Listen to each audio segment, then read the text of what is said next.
Bismillahirrahmanirrahim. Assalamualaikum warahmatullahi wabarakatuh. Anak-anak ibu yang solih dan solehah, bagaimana kabar kalian hari ini? Ibu harap kalian selalu dalam keadaan sehat walafiat, selalu dalam lindungan Allah Subhanahu wa Ta'ala, dan dijauhkan dari berbagai macam penyakit. Amin ya Rabbal Alamin. Kali ini Bu Rey akan menyampaikan materi tematik IPA tentang indera pendengaran dan frekuensi bunyi. Nah, sebelumnya kalian sudah menyimak video pembelajaran materi IPA tentang bunyi. Kali ini kalian akan belajar tentang indera pendengaran dan frekuensi bunyi. Mohon disimak ya video pembelajarannya dari awal sampai akhir. Jangan di-skip agar kalian paham materinya. Oke?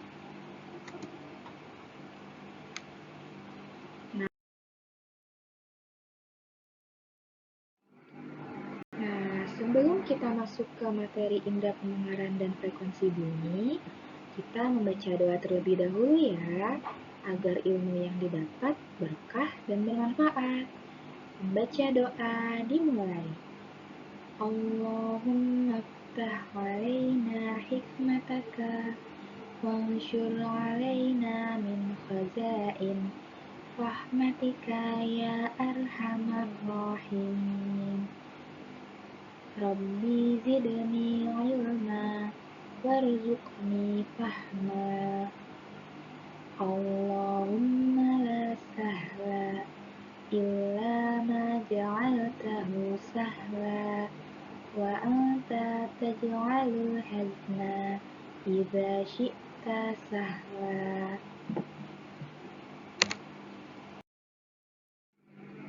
Nah, kalian pasti sudah tahu kan apa indera pendengar kita?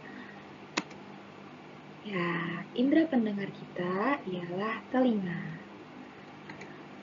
Nah, selain sebagai indera pendengar, ternyata telinga punya fungsi lain. Apa saja ya fungsi telinga kita?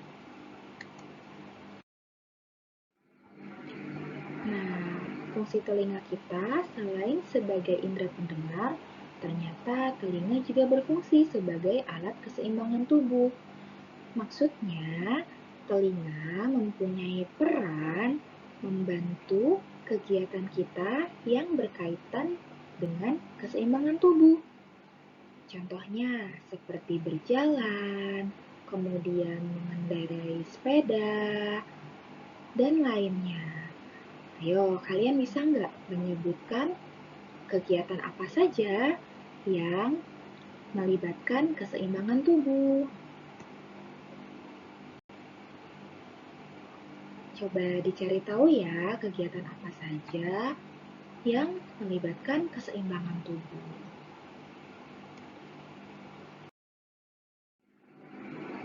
Nah, kalau tadi kita sudah mempelajari fungsi-fungsi telinga, sekarang kita akan mempelajari bagian-bagian telinga. Telinga terdiri dari 3 bagian. Ada bagian luar, bagian tengah, dan bagian dalam. Nah, bagian-bagian lebih lengkapnya dapat kalian lihat di gambar yang sudah tertera ya di slide-nya. Untuk daun telinga dan lubang telinga, ini termasuk ke dalam telinga bagian luar. Kemudian, untuk gendang telinga, tulang landasan, tulang martil, dan saluran Eustachius termasuk ke dalam telinga bagian tengah. Kemudian, untuk tingkap jorong, tingkap bundar, koklea atau rumah siput, dan saluran setengah lingkaran termasuk dalam telinga bagian dalam. Nah, untuk yang sudah menyimak videonya, coba apa kalian bisa menyebutkan ulang Apa saja bagian-bagian telinga tadi? Nah, kalau bisa ditulis ya bagian-bagian telinganya. Kemudian jawabannya bisa dikirim ke WhatsApp Bu Rey atau Bu Yuyun. Oke?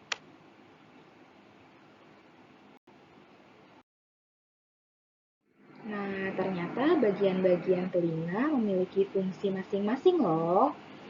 Untuk daun telinga, lubang telinga, dan liang pendengaran, fungsinya menangkap dan mengumpulkan gelombang bunyi. Gendang telinga fungsinya untuk menerima rangsang bunyi serta meneruskannya ke bagian yang lebih dalam. 3 tulang pendengaran fungsinya untuk memperkuat getaran dan meneruskannya ke koklea. Nah, ada yang bisa menyebutkan apa saja 3 tulang pendengaran itu?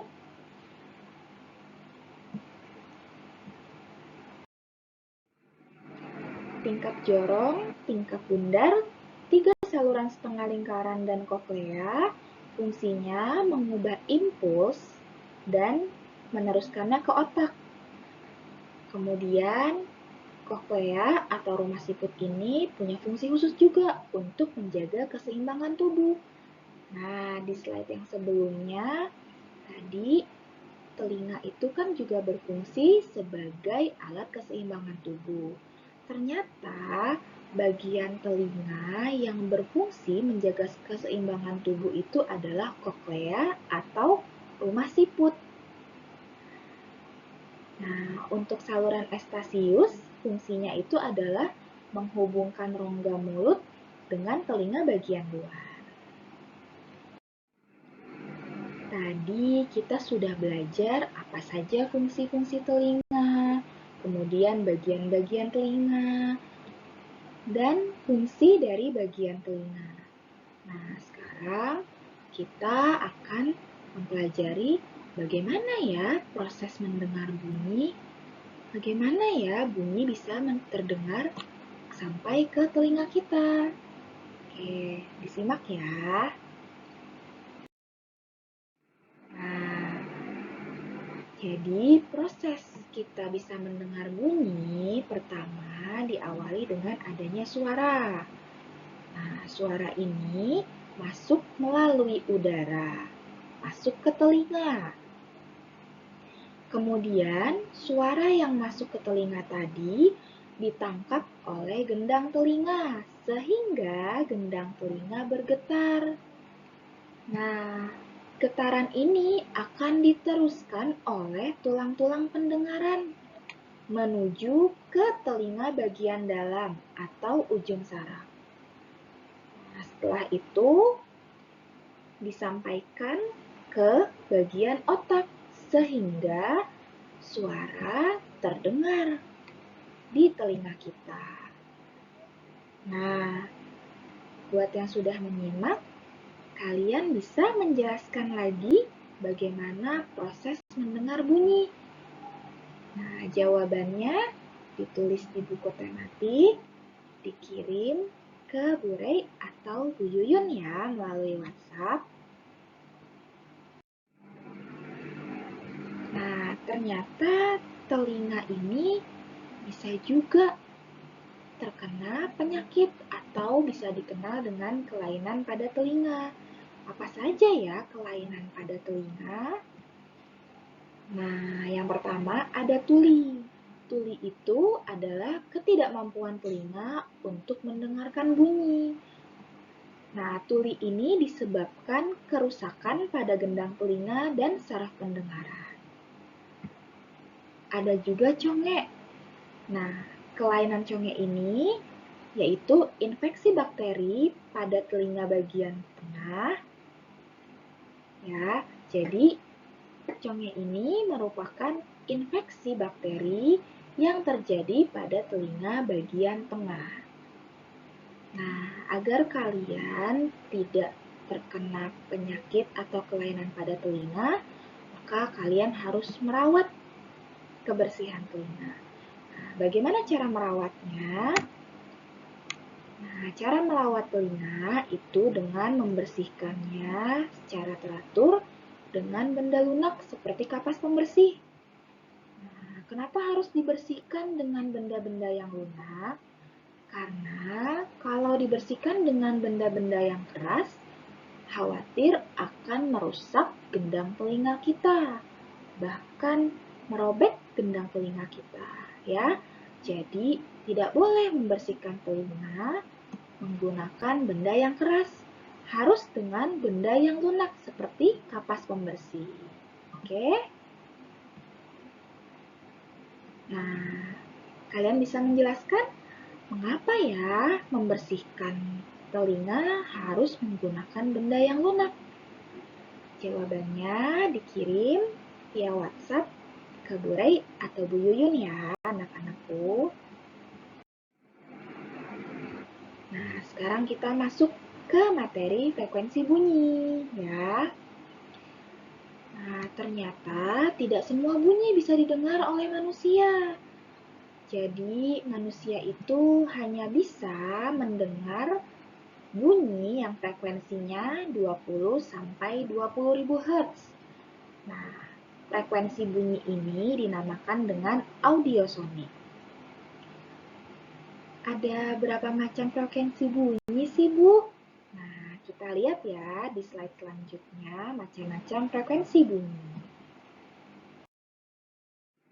Nah, ternyata frekuensi bunyi ini ada 3. Yang pertama, infrasonik. Nah, infrasonik ini bunyi yang frekuensinya di bawah 20 Hz. Infrasonik ini frekuensi bunyi yang tidak dapat didengar oleh manusia karena frekuensinya di bawah 20 Hz. Jadi, yang bisa mendengar frekuensi infrasonik ini hanya hewan-hewan tertentu saja, seperti anjing, laba-laba, dan jangkrik. Yang kedua, audiosonik. Seperti yang sudah Ibu jelaskan tadi, audiosonik ini adalah bunyi yang frekuensinya 20 sampai 20 ribu Hz. Nah, audiosonik ini frekuensi yang hanya bisa didengar oleh manusia. Jadi, contoh yang bisa mendengar frekuensi audiosonik ini hanya manusia ya. Yang ketiga, ada frekuensi ultrasonik, yaitu bunyi yang frekuensinya di atas 20 ribu Hz. Nah, frekuensi ultrasonik ini juga tidak dapat didengar oleh manusia, karena frekuensinya di atas 20 ribu Hz. Yang bisa mendengar frekuensi bunyi ultrasonik ini hanya hewan-hewan tertentu juga, seperti paus, lumba-lumba, dan kelelawar. Biasanya, hewan-hewan yang bisa mendengar frekuensi ultrasonik ini hewan-hewan yang memiliki kemampuan memancarkan sonar. Nah, sonar itu adalah frekuensi bunyi ultrasonik ya. Jadi sonar itu termasuk ke dalam frekuensi bunyi ultrasonik. Nah, alhamdulillah kita sudah berada di akhir pembelajaran. Ayo, siapa saja yang bisa menyimpulkan video pembelajaran hari ini? Kalau yang sudah menyimak dari awal sampai akhir, insya Allah bisa menyimpulkan apa saja materi yang telah dipelajari dari video ini, ya. Oke, sebelum kita akhiri pembelajaran ini, kita baca doa dulu juga ya, agar ilmu yang kalian dapat berkah dan bermanfaat juga. Oke, alhamdulillahirabbil alamin. Subhanakallahumma wa bihamdika asyhadu an la ilaha illa anta astaghfiruka wa atubu ilaik.